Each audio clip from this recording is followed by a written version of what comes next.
Amada Iglesia de Dios, paz a vosotros. Continuamos con la serie Mayordomía, Finanzas para Cristianos. En nuestro cuarto y quinto video estaremos revisando conceptos financieros tomados de casos que aparecen en el Antiguo Testamento. ¿Sabía usted que en las Escrituras podemos encontrar 2,350 versículos relacionados con el tema financiero? Esa cantidad de información también es palabra de Dios.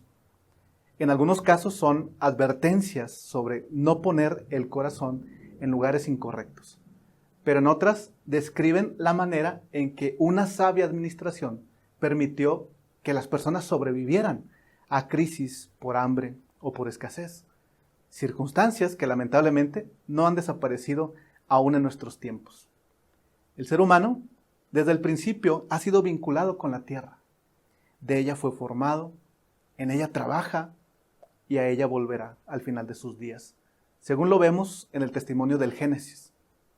El pueblo de Israel en el Antiguo Testamento, y sobre todo en las narraciones de los patriarcas, tiene movimientos geográficos motivados por encontrar una buena tierra para sus rebaños. El tiempo de formación para Israel incluye la promesa de una tierra que produciría lo que necesitarían para asentarse en un lugar fértil, tierra que fluye leche y miel.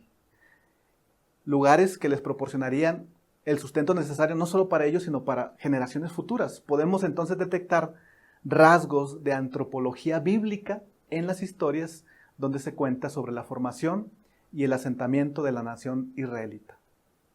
La bendición de Dios se refleja en el crecimiento de sus ganados, en contar con una buena pradera para que puedan pastar. Y encontramos momentos de fiesta cuando fabricaban pozos de agua. O más adelante, en el camino al desierto, vemos cómo fueron alimentados por Dios, aquel que todo provee, de pan, de carne incluso, y de agua. Uno de los peligros de asentarse en Canaán sería caer en idolatría. Los dioses que adoraban los habitantes locales de esa región decían que Baal era el responsable de la fertilidad de los campos.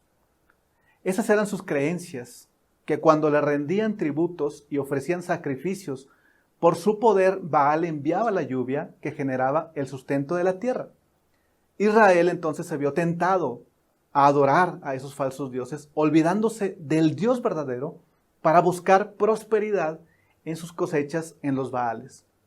Así tenemos la historia de Elías enfrentando a esos profetas de Baal a quienes derrota. Y vemos cómo ora a Dios para detener la lluvia también por 3 años, causando una gran hambruna en toda la región. Recordamos cómo Elías ora a Dios nuevamente y el Señor hace que llueva y que las fuentes de los ríos y los lagos se llenen nuevamente, haciendo que los campos recuperen esa fuerza que genera vida. No son los Baales. Es Dios quien sustenta su creación. Tal vez en este tiempo haya menos personas que se dediquen a la siembra y a productos, a esa producción que se comercializa, pero seguimos dedicados a trabajar en diferentes áreas que permiten que llevemos alimento a nuestro hogar. En las páginas de la Biblia encontramos testimonios de los principios para una sabia administración de los recursos. ¿Cómo no reconocer, hermanos, en primer lugar, al gran administrador del Antiguo Testamento, a ese que se narra en Egipto, José, el soñador? En principio, lo que destaca de esta historia es que lo que realizó sin saberlo fue cuidar a su familia, cuidar a sus padres en Israel. Vemos que cuando Dios cuida a sus hijos, lo hace también con todo su entorno. El esfuerzo que impacta a su familia genera un bienestar que se extiende a otras personas que forman parte de la historia de salvación. José es un hombre de fe y es un hombre sabio. Creó una estructura sólida organizando a las personas y los bienes para sobrevivir en los momentos en que vendría hambre y muerte. De acuerdo al liderazgo de José, los 7 años de abundancia iniciales que se habían revelado en sueños al faraón deberían ser bien administrados. Durante ese tiempo habría que planificar cómo multiplicar, cómo guardar lo que la tierra produce a causa de una buena temporada extendida por 7 años de abundancia. Seguramente que este mayordomo de la casa de Faraón tendría que conocer los campos, entender sobre negociación, sobre productos, seleccionar las mejores semillas, construir grandes almacenes en diferentes ciudades, mantener sus libros de inventarios actualizados, pagar a los trabajadores, tener una extraordinaria visión de largo plazo. Todo esto debería involucrar 7 años de abundancia, pero no solamente ahí. Habían 7 años de suprema sequía y, hermanos, en la historia vemos que 3 años bastaron en el tiempo de Elías para hacer que los animales en esa sequía murieran, incluso personas, como vemos el caso de una viuda con su hijo, quien es rescatada, hermanos, de la muerte por hambre. La sequía de Egipto duraría, hermanos, el doble del tiempo y un poco más. Cuando vienen a nuestra vida tiempos de abundancia, por lo general no actuamos así. Durante la temporada de mayor fuerza laboral, cuando nos encontramos al punto más alto de nuestras capacidades, que podemos resistir el cansancio, que podemos sobreponernos al ataque de las enfermedades, a veces poco hacemos para prepararnos para el tiempo de vacas flacas en la edad mayor. Si ahora que usted tiene fuerza, si ahora que usted es joven, tiene un trabajo, un negocio estable y no se decide a ahorrar, porque se le hace difícil, porque no quiere privarse de los placeres de comprar, de gastar su dinero, como bien le parezca a usted, pues quiero decirle que cuando vengan los días malos, como dice el Eclesiastés, menos lo podrá hacer. Lo que nos muestra la historia de José es que tenemos que tener una visión de austeridad en tiempo de vacas gordas. El ejemplo de la Escritura es claro, hermanos, y también esta parte fue escrita para nuestra enseñanza. Es palabra de Dios. ¿Queremos ser fieles y observar el consejo de Dios? Miremos la administración de José. ¿Cuántos países en nuestra lastimada Latinoamérica, hermanos, han vivido como países ricos en tiempo de prosperidad hasta que se acaba la fiesta y es tiempo de pagar las cuentas? ¿Cuántas familias hemos tenido oportunidades que dejamos pasar solamente porque implicaba más trabajo o implicaba vivir en austeridad? José nos enseña con su administración que todo lo bueno de la vida se puede lograr a largo plazo. Él reconoce, hermanos, a Dios como la fuente de sabiduría y discernimiento. En sus manos estaba la prosperidad de una nación. Asimismo, en sus manos estaba el bienestar de su familia y de otras personas que dependían, hermanos, de lo que él decidiera. Estar educados en temas financieros nos pueden salvar en un tiempo de crisis, hermanos, de que perdamos nuestros bienes, que perdamos nuestras tierras, nuestra propiedad, incluso que perdamos nuestra libertad. Dios enriqueció a manos llenas durante 7 años de abundancia, no solamente para Egipto, sino para aquellas regiones del mundo. La única diferencia es que las demás naciones pensaron que las bendiciones del cielo de 7 años serían permanentes.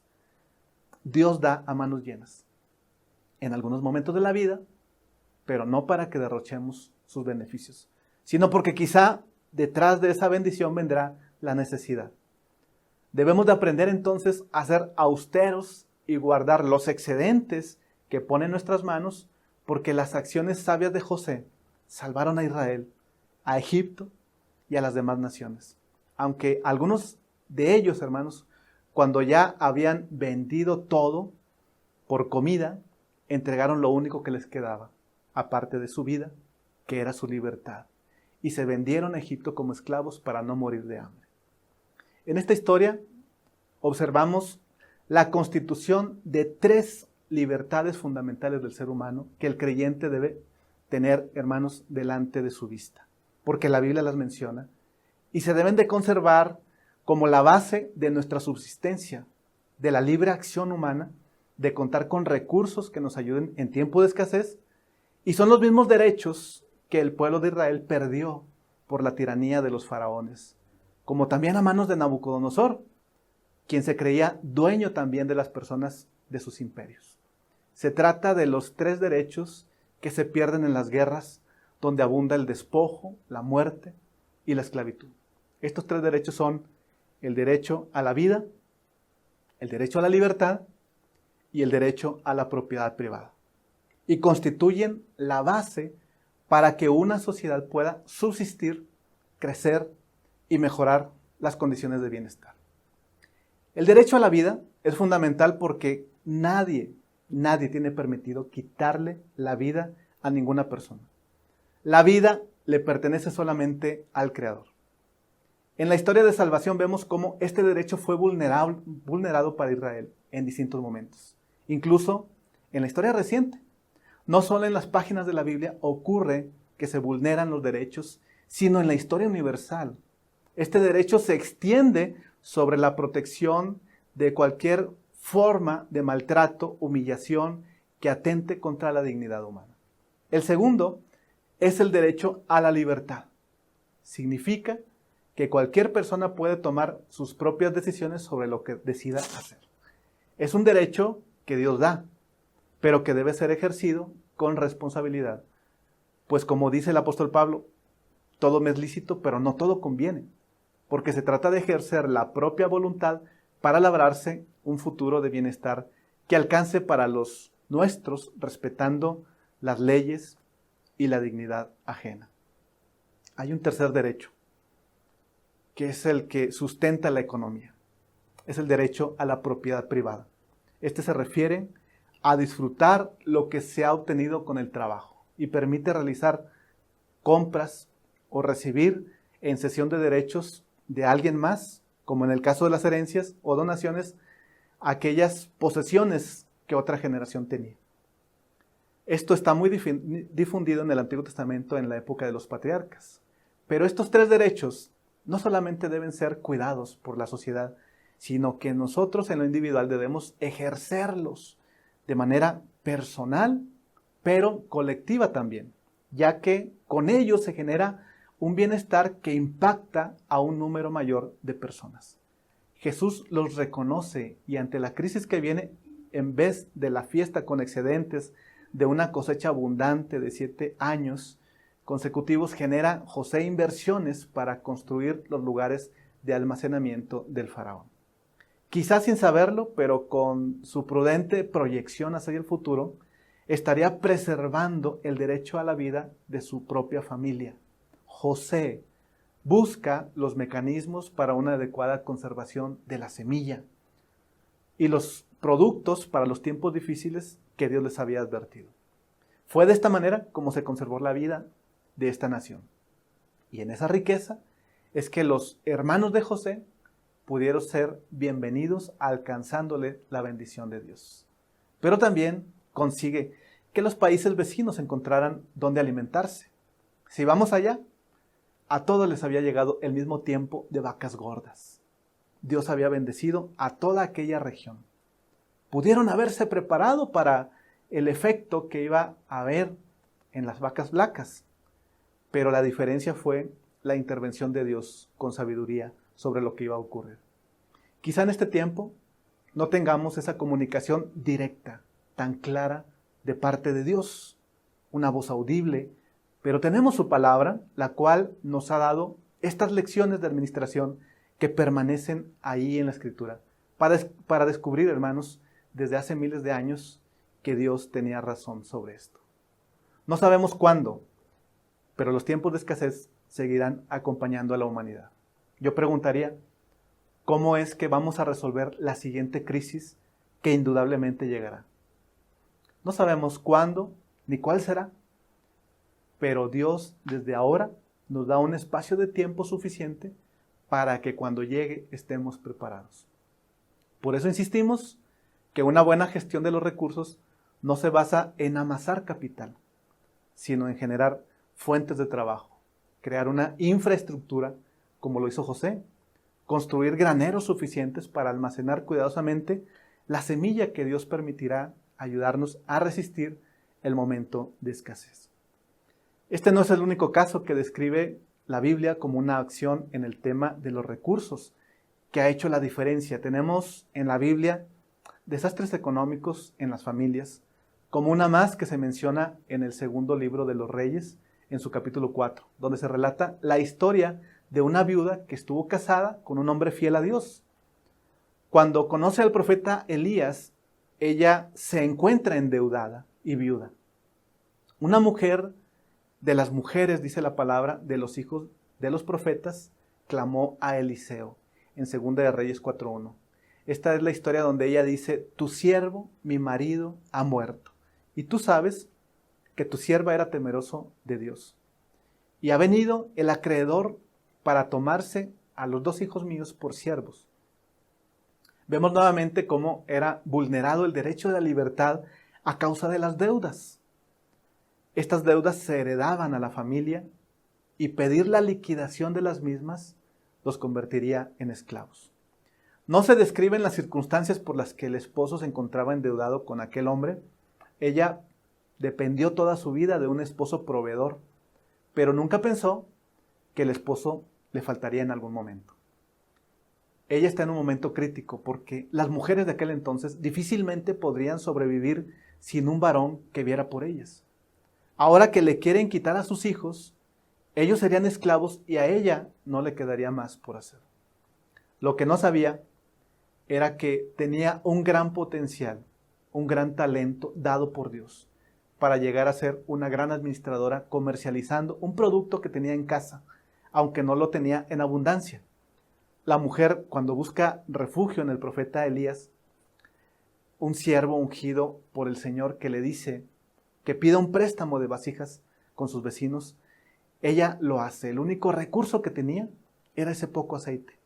Y ante la necesidad deja atrás la pena, el temor, pide las vasijas suficientes, creyendo a la voz del profeta, y probablemente podemos pensar que el negocio de su esposo era algo parecido a comercializar aceite. Cuando ocurre el milagro, hermanos, de la multiplicación, el profeta la impulsa a comercializar este valioso producto, que fue suficiente para pagar sus deudas. Dios les da a manos llenas y bendice a esta familia, además de su trabajo. Y dice la palabra que el profeta Eliseo le dice: ahora ve a vender el aceite, paga tus deudas. Con el dinero que te sobre podrán vivir tú y tus hijos. Hay varias enseñanzas que descubrimos en esta historia. Podemos decir que este préstamo de las vasijas se hizo a esta viuda como una pequeña deuda que adquirió para invertir en una pequeña empresa, una empresa de aceite artesanal. Dios multiplica lo que tenemos como los panes y los peces. Un pequeño recurso puede multiplicarse, pero esto solo ocurre con el favor y la dirección de Dios. El éxito de la viuda vino por su fe, pero también porque llevó a la práctica lo que era necesario: vender su producto.